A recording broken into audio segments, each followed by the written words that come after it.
We're so happy to have you here, and we're going to begin the program. We're going to open it up with the adhan. You'll see a beautiful video, and it has subtitles so it can tell you what exactly the call to prayer is saying. And then we're going to open our fast. Typically, we open our fast with a date, and this is something that the Prophet Muhammad, peace and blessings be upon him, did. And this is something that Muslims do today and have done since his time. So that is why you have dates on the table. Also, you have olives and whatnot, so please feel free to have it all. It's all very good. So I'm going to be quiet now, and we will begin with the call to prayer. Allahu Akbar, Allahu Akbar. Allahu Akbar,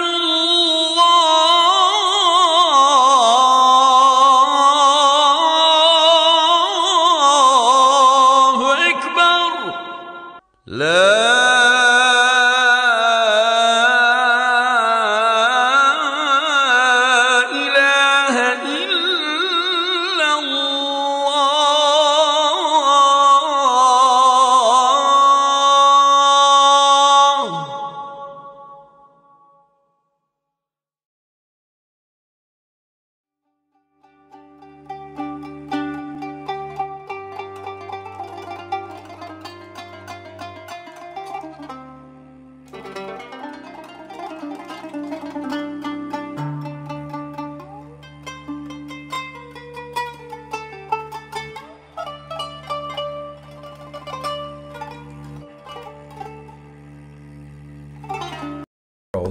but the primary meaning is to struggle within oneself. And it's quite appropriate, for example, that we end a day of fasting on Ramadan and begin the iftar meal with a date, the tradition of which we are told goes back to the Prophet Muhammad himself. Because if you think about a date, aside from its role within a desert-like environment, such that it is the most readily available food one may be likely to find in the area of an oasis, it is also one of those foods which, if its juices are distilled and fermented, becomes the object of what you are told you should not be indulging in. It's not that you can't drink wine or whiskey, because wine or whiskey, as we understand those in a Euro-American context, don't exist in the part of the world from which Muhammad came. It was dates. It was fermented dates. So the date has the potential to be that from which you should stay away, or to be that with which you break your fast as you enter into the feasting of the evening during Ramadan. It is all about possibilities. It's all about struggling within ourselves, disciplining ourselves to make ourselves better people than we might otherwise be. Of course, that is what Ramadan is all about. It's about fasting, and fasting is a human discipline. It's one of the ways in which, as a species, we show ourselves to be different from the other species, the other animals, who eat when there's food available, who eat until food is no longer available, who eat whether or not they need food if it is available. We say that we can desist from eating even when it's available. We can desist from eating even when it's available and we're hungry. And God knows one of the Rumi Forum specialties is making good food available to the hungry even when we're not hungry. That fasting is a discipline which is shared, of course, among the Abrahamic traditions and among the larger range of human traditions as an example, as an instance, as an exercise in disciplining ourselves. The Torah commands the Israelites in the wilderness to hold a solemn festival on the 10th day of the 7th month, which ends up becoming a festival of fasting. Fasting for 25 hours becomes the tradition. You don't want to make the mistake of short-circuiting a full day, so you start just a little bit before sundown, and you finish a little bit after sundown, and a traditional Jew will fast not 24, but 25 hours. The act of fasting comes to be understood in the Jewish tradition as derived from the problematic of receiving commandments from God as the Israelites did at the foot of Mount Sinai. And if you remember the story, when Moses came down after 40 days and 40 nights, rather than finding the Israelites waiting with open arms to receive all of these new regulations that God had offered, he found them dancing and singing around a golden calf, a bit of an upset for him. And what follows is 40 days of instruction, and then he has to go back and get a second set of the tablets because he smashed the first in his anguish and his anger. And so the Day of Atonement, as it is called, Yom HaKippur in Hebrew, is understood to mark the 40th day after the beginning of that period of instruction between the bringing down and the smashing of the first set of regulations, the first tablets, and the bringing down of the second tablets. So when the temple stood, there were a whole series of regulations that involved that day, that 10th day of the 7th month, the lead up to which was the entire 30 days of the 6th month and then the first 10 days of that 7th month, culminating in a Day of Atonement, culminating a period called the Days of Awe. And the outgrowth since the destruction of the temple for the Jewish people is to fast, is to pray, is to spend that day in particularly strong introspection with respect to the year that has passed and the year to come. And of course, one of those who would have visited the temple when it still stood was Jesus of Nazareth. He was a Judean of the 1st century. The time of his most famous visit came not in the 7th month, but in the 1st month, the month of Nisan in the spring, which is when the Passover was being celebrated. And he would have been one among many who made the pilgrimage to Jerusalem to celebrate that solemn feast, and the tradition that ultimately derived from his title as Anointed One, Mashiach, Christos, Christianity. That tradition would develop its sense of the importance of a 40-day period of abstinence. It's called Lent, of course. And just as within the Jewish tradition there are variations on how particular Jews do or don't do, however they do, the Yom Kippur fast, so within Christianity there are variations with respect to Lent, of course. Does it begin on Ash Wednesday or does it begin on Monday? Is it actually 40 days, or as in the Coptic and the Ethiopic and Eritrean churches, is it 55 days? And are there days that are of particular import within that time period? Days, well, everyone agrees that the 6th Sunday, Palm Sunday, is the day when Jesus begins his entrance into Jerusalem that will culminate in his crucifixion and his resurrection. And everyone shares that. How many of you are aware of Spy Wednesday? Oh, thee who live in Washington, D.C., most renowned, of course, for its International Spy Museum. Spy Wednesday is the day that records when Jesus was praying in the Garden of Gethsemane and Judas was spying on him. But not every denomination within Christianity marks that day as particular. So we have variations within a theme. We have the same general issue and idea, the idea of introspection, the idea of reflection, the idea of prayer, the idea of atonement, the idea of penitence. All of this is part and parcel of days that in the Christian tradition are said to mirror the 40 days that Jesus spent in the wilderness, being tempted, at the end of which he began his public ministry, the culmination of which was his crucifixion and resurrection. And Islam, of course, recognizes these predecessor traditions to itself. When in the Quran we read, "You are commanded as others before you have been commanded to keep a sacred fast."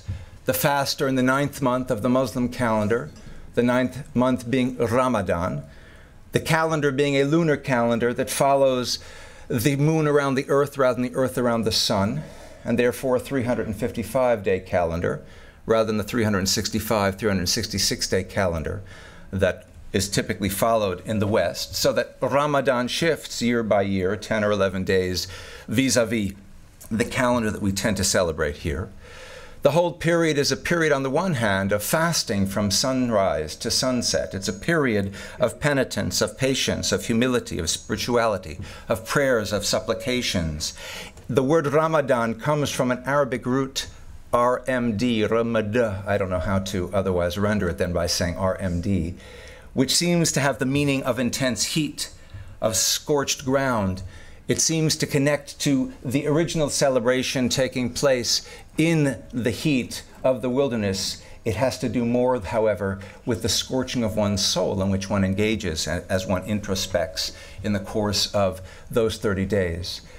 Readings from the Quran, so that in the course of the entire month, one breaks the Quran into 30 sections. So the juz is the 1/30th section that one reads day by day by day. The various days that are singled out for particular importance culminate with what is called Laylat al-Qadr, the night of the decree or the night of power, and interestingly, flexibility. It is understood, so we've just entered this period, to take place during the last 10 days of Ramadan, the night when the Quran began, specifically the specific night, to be revealed to Muhammad, peace be unto him, one of the odd days after the 20th day of the month, so the 21st or the 23rd or the 25th or the 27th or the 29th, there is that sense of flexibility. It's a period, according to Muhammad, within the Quran and within the Hadith, when the gates of hell are closed and the gates of heaven are opened. It's a period when one should fast and then one should celebrate with one's loved ones, with one's friends, all night long. One should study all night long. One should study and pray. We were talking during dinner about Fethullah Gülen's comment on the relationship between prayer and study. You should study, you should pray, you should feast until you can plainly distinguish a white thread from a black thread. That's when you know the dawn has come and you must resume your fast. You fast and you feast. You end your fast with iftar, with a date, a symbol of abstinence come to its end, a symbol of negative and positive possibility, a symbol of what we need to be and what we can be. And I'm reading from Rumi now, but in English.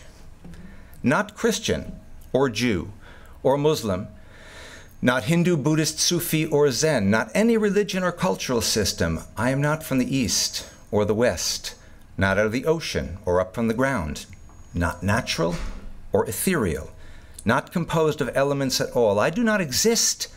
I'm not an entity in this world or the next. Did not descend from Adam and Eve or any origin story. My place is placeless, a trace of the traceless, neither body or soul. I belong to the beloved.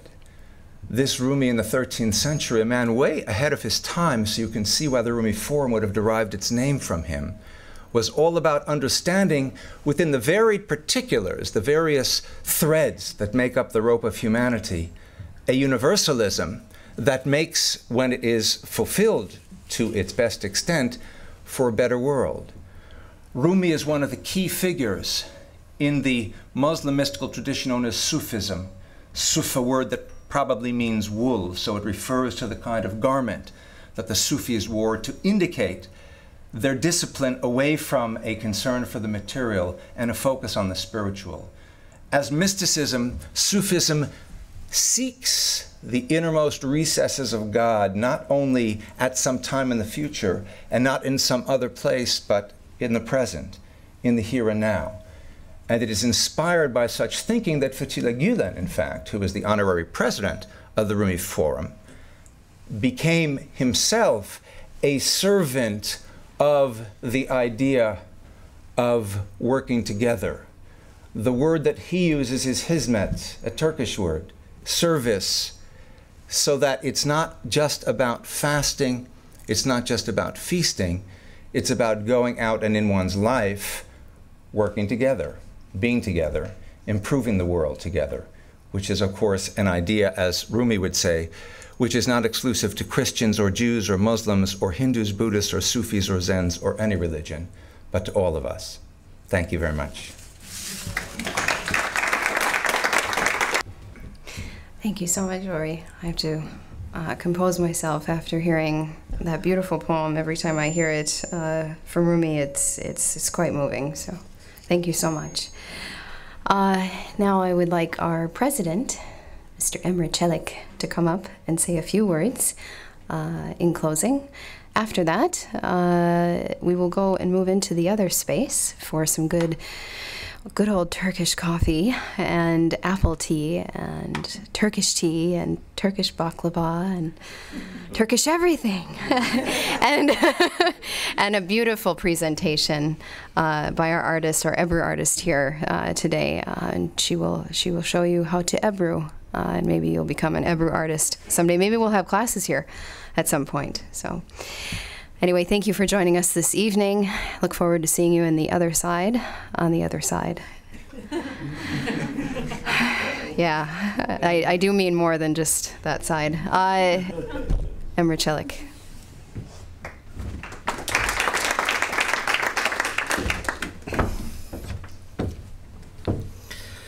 Yes, may we all feast together on the other side as well. I think that's quite pertinent in what Jenna was saying, or coincidental or ambiguous, that such feasts, I don't assume, but I predict and more than hope that will continue beyond our material existence. And I, dare I say, will play a part in our positive hereafters. Just going off what Jenna said there, yes, both that side and the other side, I look forward to being with such good friends as we have been here together today. Of course, there is a saying in Turkish. It's very difficult to speak after Ori's very beautiful words. The saying goes, you know, and you would know of the tradition of ablution before prayer, of using water to cleanse oneself. In the absence of water, Muslims have to still perform that cleaning process, but they would use dirt in a different manner, but they would still use would still cleanse themselves. That is known as tayammum in the absence of water. But if you come across water and you've already cleansed yourself with dirt, and sometimes you see sparrows and birds doing so to speak, cleansing themselves in dirt. If you've cleansed yourself in that manner and you come across water, then your ablution becomes void because water is present. Of course, the moral to the story here is my words become void in the presence of such beautiful words from purified by the words of Ori. And thank you, may I add after that, to Ori, both for his friendship and his words, but in particular, thank you to all our friends today. The Rumi Forum is really a depiction of the friendships that we share, our coming together irrespective of background, irrespective of faith, worldview, that we're able to share in a meal, which is a very important tradition, of course, the concept of breaking bread, the concept of the iftar dinner, of hospitality, the prophetic words that tell us from the Muslim tradition that the guest comes with them with 10 blessings, and that when they leave, they only leave with one. The remaining 9 blessings, of course, remain with the host.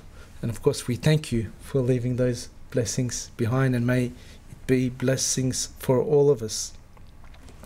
I'll finish on this important, or hopefully these important words. There is another saying in Turkish, in that every person we should treat like Hızır, and every evening we should treat as if it was Laylatul Qadr, as Ori referred to. Hızır is a figure mentioned, a person mentioned in the Quran. During the youth of Moses, he gave wisdom to Moses. We don't know if he is a prophet of God, but we know at the very least he was a great, wise and saintly individual.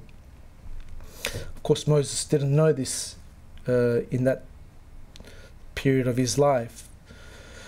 So the saying implies that every single person that you meet, treat them like they are this Hızır, someone that is able to offer you saintly advice.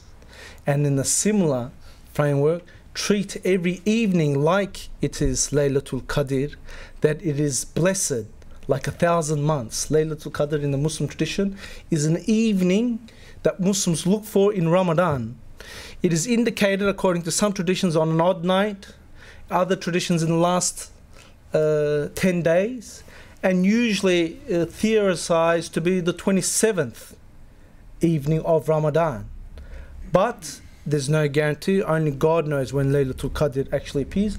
So the saying is to treat every evening like Laylatul Qadr so that you can capture the blessedness, perform extra worship, be more reflective, be kind to your neighbors, as if this evening is Laylatul Qadr. So may I wish that blessedness, if it is not this evening, it will be tomorrow. If not, it will be the day after. If not, it will be the day after. May we treat each day and each evening like Laylatul Qadr, and may we look upon others like they were Hizr, like people that will offer us soundly advice. Thank you once again, and a blessed evening to you all.